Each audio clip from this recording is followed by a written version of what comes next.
So in the discussion, you spoke about gender equality and the importance of gender equality in running a company or in terms of ESG factors. Can you elaborate a little? Sure. So in fact, on the panel, it was my colleague who really did have a very in-depth understanding, and as a result, business that focus on gender issues and gender equality. But in general, of course, within the realms of sustainability and thinking about the SDGs, there's mounting evidence that does show that the more diverse perspectives that you have within a firm, the more that it can indeed contribute to the positive the positive effect as well as the positive operations a firm does have.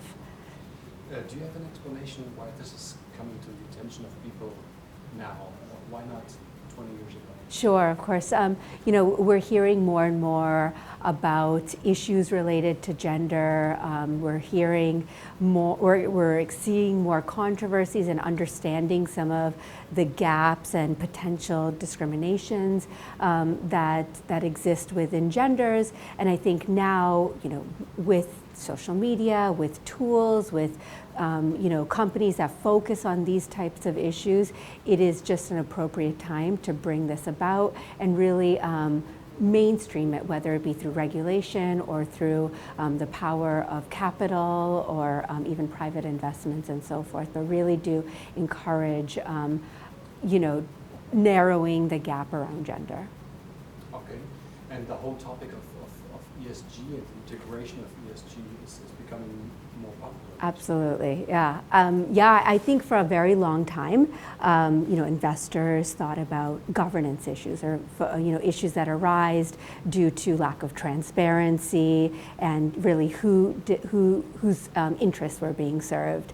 And so while we started to really see a fruition of some of these governance issues have an effect on companies, I think people started realizing, well, it's not just governance, it's other issues as well that our companies have to think about. There's changes in consumer preference, generational differences in terms of preferences, and then just new legislation that are coming about to tackle things like gender or resource scarcity and so forth. And so these are meaningfully becoming important issues and risks that companies have to think about, more so now than ever before, because we're encountering this growing economy and so forth. And that's why I think this is the time people are really starting to pay attention to that. With that said, I think it has been indeed something that many have been thinking about for years, over 30 years. My firm, Sustainalytics, has been around for over 25 years.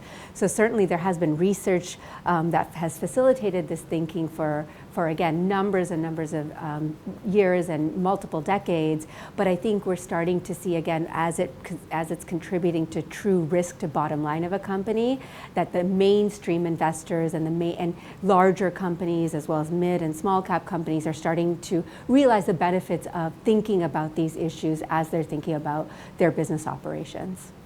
Okay, great.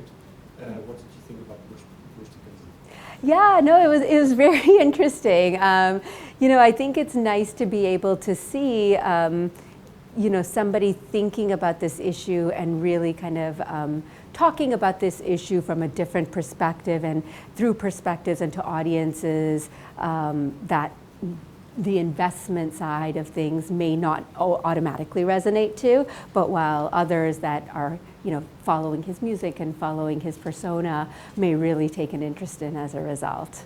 So it's a creative way of getting people to think about sustainability.